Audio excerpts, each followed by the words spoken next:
Imagine a river born high in the mountains, where the air is thin and the wind bites, that after thousands of kilometers ends in a delta so vast the ancients called it the Nine Dragons. This is the Mekong, mother of waters to some, a moody, sometimes capricious companion to everyday life for others. You can tell the story of the Mekong in many ways as a lifeline, a stage for grand conflicts and quiet rituals, a living laboratory of nature, and an arena for human ambition. Today, I invite you into such a story, long and meandering like the river itself, where it rises, where it flows. Let's start with the map. The Mekong is about 4,350 kilometers long. It springs from the Tibetan Plateau and under different names, Lankangjiang in China, slides through China, brushes past Myanmar, threads the mountains of Laos, the Thai plains, Cambodia's lakes, and finally Vietnam's rice fields before spilling into the South China Sea. At the mouth, where the current splits into many channels, Vietnamese people call it Song Sulong, the River of Nine Dragons, though today there are actually fewer than 9. Beautiful name, isn't it? But who counted those dragons? And have there always been 9? Of course not. The number changed over the centuries as the channels shifted, but the legend remained. And that's good, because a river this grand deserves a grand story. A river isn't just a line on a map. It has a pulse, and a very particular one.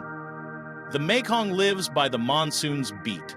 Dry season, rainy season, water rising and falling. You feel this breath everywhere, but most spectacularly, in Cambodia, where the Mekong links up with Tonle Sap Lake. For part of the year, the lake's outflow reverses. Yes, really.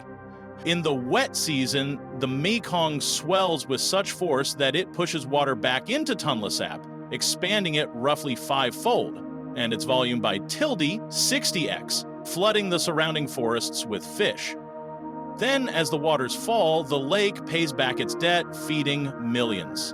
It's natural engineering on a mind-bending scale. Around Phnom Penh, mean discharge during low-water months, November, May, runs about 15,000 cubic meters per second, but from June to October, it can climb to nearly 60,000 cubic meters per second in August. To understand the Mekong, step off the atlas and onto a floating market. In Vietnam's Cái Răng, boats become stalls on swaying wheels, and the shop sign is a pole with the day's produce, K Bao. Bananas on the pole? They're selling bananas. A pumpkin? Look for pumpkins. Simple, effective, photogenic. In the Delta, mornings aren't ruled by clocks, but by fog and the first snarl of long-tail engines.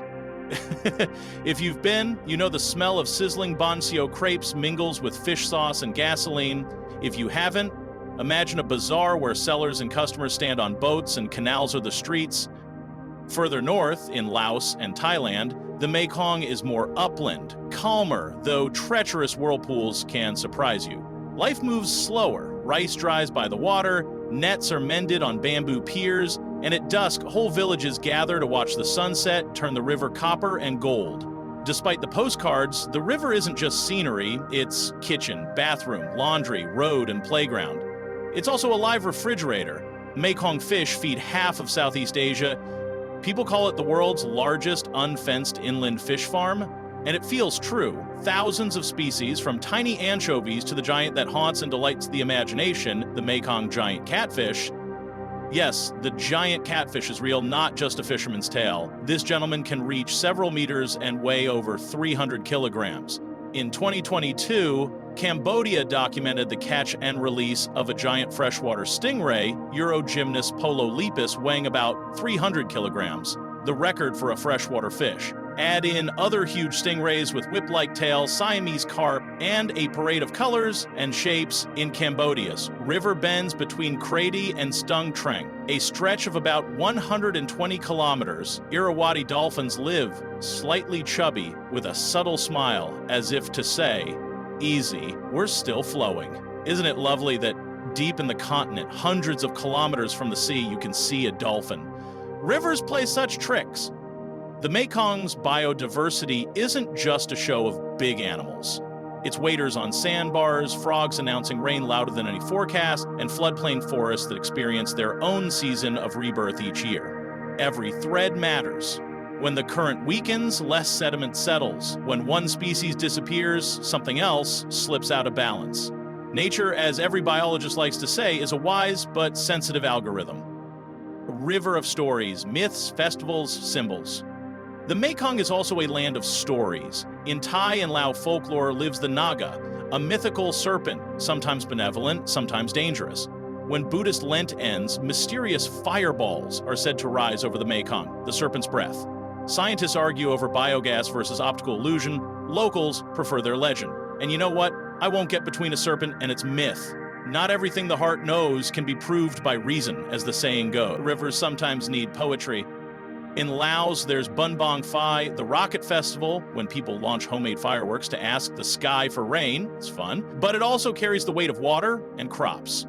In Cambodia, when the flow reverses, they celebrate Bonhomme Touk, the water festival, with races of long boats, their prows painted bright.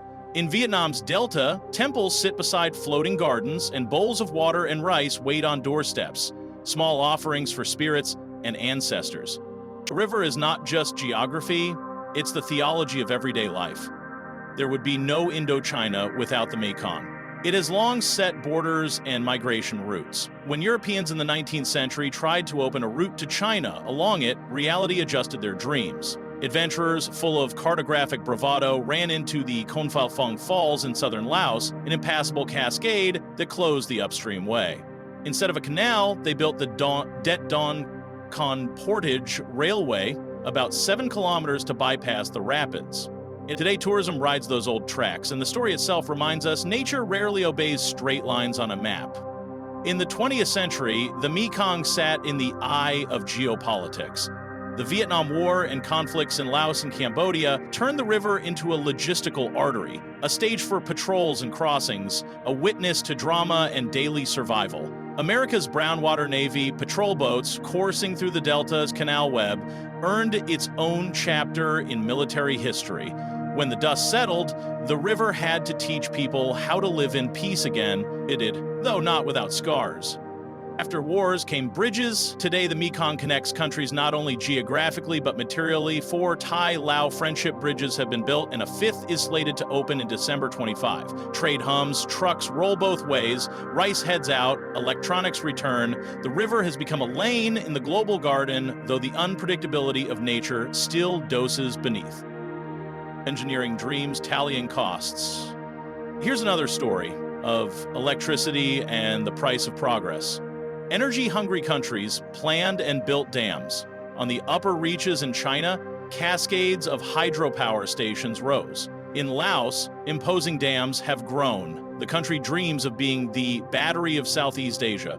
It sounds grand, but rivers keep their own books of credits and debits. Benefits?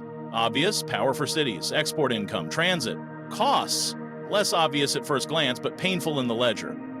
Trapped sediment no longer reaches the delta as it once did, weakening its natural shield against erosion and saltwater intrusion. Fish migrations? Hit at their weak points by dams and regulation. Imagine someone closing the sidewalk halfway to your job. Will you just hop across? Fish try to. We build fish ladders and technical workarounds, but they don't always perform as advertised. Big reservoirs can also delay and flatten floods that downstream ecosystems and farms depend on. Result? The river's rhythm changes its tune. Nature adapts brilliantly, but needs time and space. In this game, the key word is cooperation. It's an international river. China, Myanmar, Laos, Thailand, Cambodia, and Vietnam must play in the same orchestra. The Mekong River Commission, a forum for the 4 lower basin countries, tries to balance hydropower, fisheries, agriculture, and ecology. China and Myanmar participate as dialogue partners. Technocratic? Yes, but this is the technocracy of life. Tons of fish aren't just numbers, they're breakfasts and dinners for millions. Megawatts aren't just charts, they're light in homes and machines on factory floors. A Delta Rice Bowl, laboratory of the future. Now to Journey's End, where the river spreads into its 9 dragons. The Mekong Delta is one of the most agriculturally productive places on Earth. Rice, fruit, vegetables, shrimp, a palette of flavors feeding half the world. And yet, it's as delicate as morning mist. Every centimeter of sea level, every missing million tons of sediment, every tweak to freshwater inflow echoes here. When salt pushes up the channels, rice falters. Farmers switch crops or learn salty aquaculture. You know the saying, a rising tide lifts all boats. In the Delta, it can be the reverse. Boats float higher, but homesteads drown. Responses range from simple anti-salinity sills to complex sluice systems, from new rice varieties to adaptive spatial planning. Sometimes creativity wins, sometimes, like in life, bureaucracy. But the Delta, fragile as it is, punches above its weight. Visit the floating villages and fish farms, and you'll see people building floating microcosmos of daily life. Dog houses tied to rafts, pots of chili plants, ropes hung with drying fish, a house number plate on a home that doesn't stand, it floats. The Mekong doesn't do boredom. One moment it's a trade highway, the next a footbridge between villages. In Thai-Lao borderlands, you find markets where cotton meets electronics and Vietnamese conical hats mingle with Lao textiles. Upstream in Yunnan, China, the river serves river ports that not long ago were fishing hamlets. Farther south in Cambodia, fruit boats glide past boats of orange-robed monks. This is a landscape where you don't stand, you flow. Don't forget the Golden Triangle, where Thailand, Laos, and Myanmar meet. Once a byword for opium fields and smuggling routes, today it's more a tourist name on the map, though history left its shadow. The river has witnessed business as black as tar and as bright as gilded pagodas. As one trader once said, life loves blunt aphorisms. The river doesn't ask what you carry, it asks whether you can navigate. You can't step into the same river twice, we quote Heraclitus, usually meaning philosophy. On the Mekong, it's also a user manual. Water changes faster than you think. Today, the river brings brown milk of sediment. Tomorrow, it reveals sandbars. In the wet season, it can rise in hours and force you to move your motorbike from the doorstep to the roof. Houses on stilts aren't for the vibe, they're how you survive the first big surge. The tour says, what lovely stilt houses, and the homeowner thinks it's my birth certificate and insurance in one. The river also teaches patience. The farmer waits for water, the fisher waits for the run. News travels by word of mouth, and SMS, the water's coming. That's not a metaphor. People talk about water as if it were someone approaching, with moods, gifts, and the ability to take offense. In such a world, the Vietnamese proverb, nuoc che da ma, water wears down stone, is more than rhetoric. It's a field report. Beauty with margins. For all its charms, the Mekong has its shadows. Overfishing and habitat loss can empty fish populations faster than nature can replenish them. Sand mining, legal or not, weakens banks, triggers landslides, and steals the delta's building blocks. Add wastewater from growing cities and factories. If the river is everyone's kitchen and bathroom, remember the crowds. Crowds leave traces. As Delta folks say with a wry smile, the river takes everything away, but it also brings everything back. Sometimes sadly as plastic, answers often blend modernity and tradition. On one side, water treatment plants, better laws, monitoring. On the other, old wise practices. Protected zones, seasonal fishing bans, the custom of not taking fish from places deemed sacred. It works because psychology and ritual work. Sometimes sanctity protects better than statutes. I'm not romanticizing, just noting that in many cultures, religion and ecology meet, and a river truly can be a person with rights and duties. Human-made pressures. What hurts the Mekong today? Before we dip our spoon in the soup, we should say aloud what's turning it bitter. The Mekong is seeing a wave of human-driven change, sometimes well-intentioned, sometimes sheer greed, more often a mix of need and pressure. As with all rivers, what happens upstream echoes in the delta. Dams and flow regulation. Hydropower and reservoirs change the river's pulse. Water that once arrived in a sharp monsoon surge gets flattened and stored, then released at other hours or seasons. Convenient for cities, not so much for fish.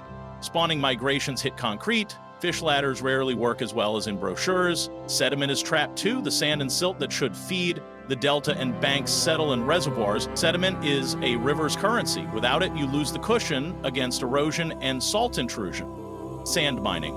Cities grow, concrete needs aggregate. Result?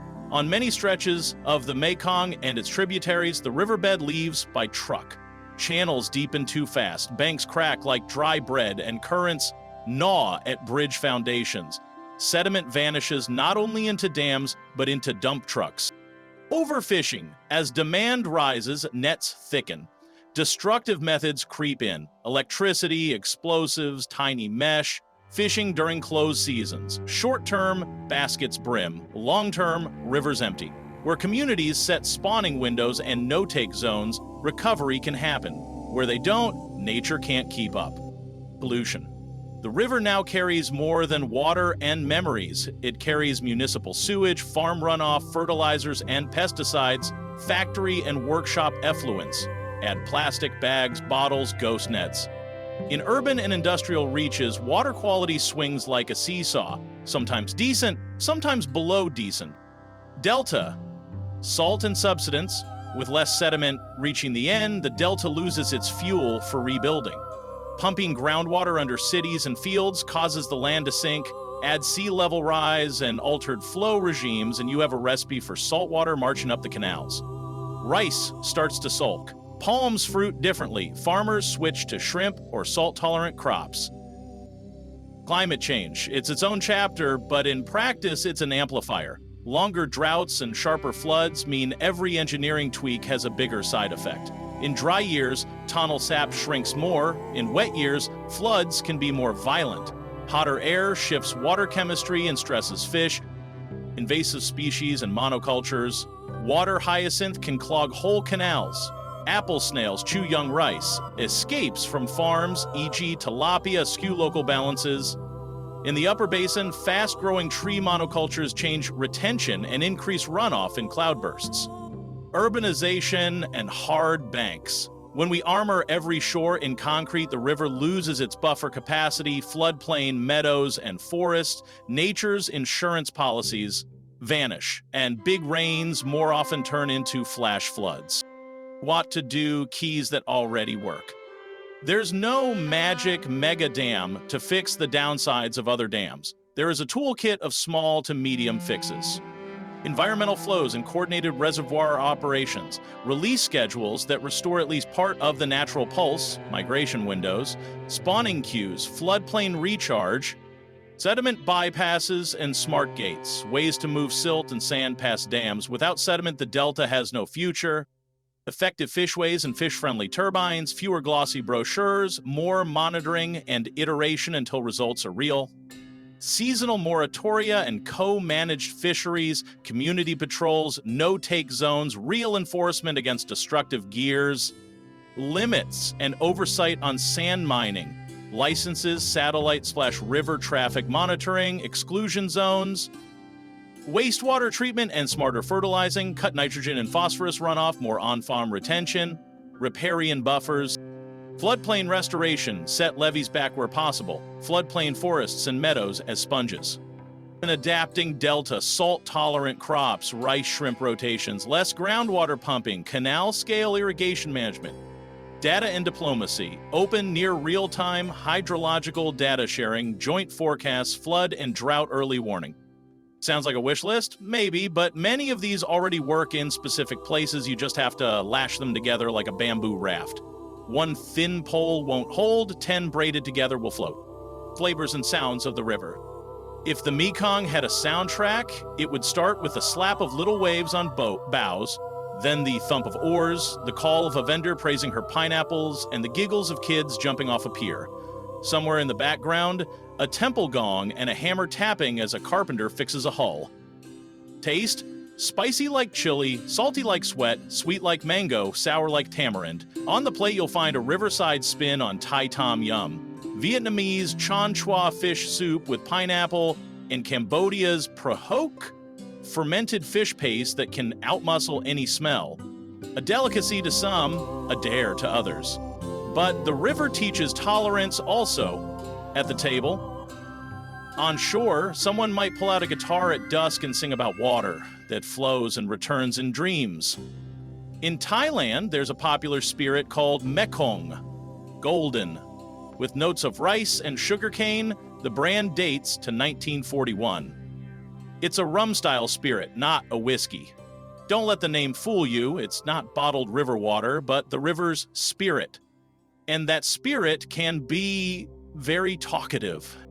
Lessons from the Mekong for the world. Why tell this story if we live far away? Because the Mekong is a mirror for modern problems. How to feed growing cities without killing the rivers that feed them. How to share water that's too little one year and too much the next. How to blend tradition and technology without losing the plot.